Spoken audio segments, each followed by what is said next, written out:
Reggie was very energetic. He played all sports year-round, football, baseball, basketball. He was busy all the time. Very social, lots of friends at the house all the time, just normal kid. He had a seizure at school, and I was called to the school to come get him, and I brought him straight to Cook. We realized that he was having seizures, like several seizures while he was sleeping, which, you know, kind of led me to understand why we were having such difficulty trying to get him to wake up and go to school every day. It's because he was exhausted. Once we got to the hospital, and we're there in the same room with him while he's sleeping, how long has this been going on, you know? We had no idea. At the time when I met him, he was on multiple seizure medicines, but still having uncontrolled seizures, and the family was hoping that we could offer something more for him. I was living just not the way I should have been as a kid.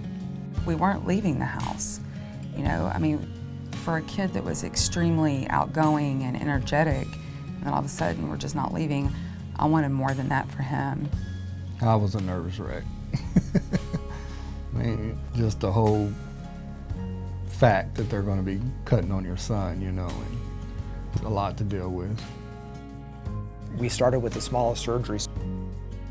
He told me that it would have a good chance of working at first, and it worked for a little bit. And when we knew that wasn't successful, we expanded to bigger surgeries so that we could raise that percentage chance of him being seizure-free. It took the biggest surgery we had available for him to get him there, but now he's been seizure-free for nearly 2 years since his last procedure. And if we look at all the seizure outcome data for children who have been seizure-free for 2 years, his chance of being seizure-free for the rest of his life is very, very high. The epilepsy team works very hard to both conduct research on improving treatment for epilepsy and staying abreast of all the current research. The hospital has also invested heavily in the best technology to provide the best treatment. They're awesome. They're great people, kind people, nice. They care for you. Kids recover unbelievably well, and it's just part of being a kid. Their bodies are resilient, their brains are resilient. Emotionally, kids are very resilient, and kids want to get better. They want to heal. They don't want to lay in bed all day. They don't want to complain about pain. They want to be up and playing and seeing their friends. He's gotten back into sports, which he enjoys. His personality has come back out to being more himself.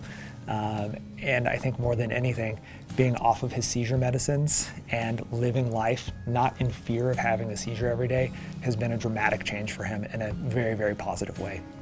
He went basically from being at home a lot of the time to now, I mean, he is so involved in school as a manager for a basketball team. You know, he is volunteering with an animal shelter. I mean, he's tenfold improved in his confidence from where he was.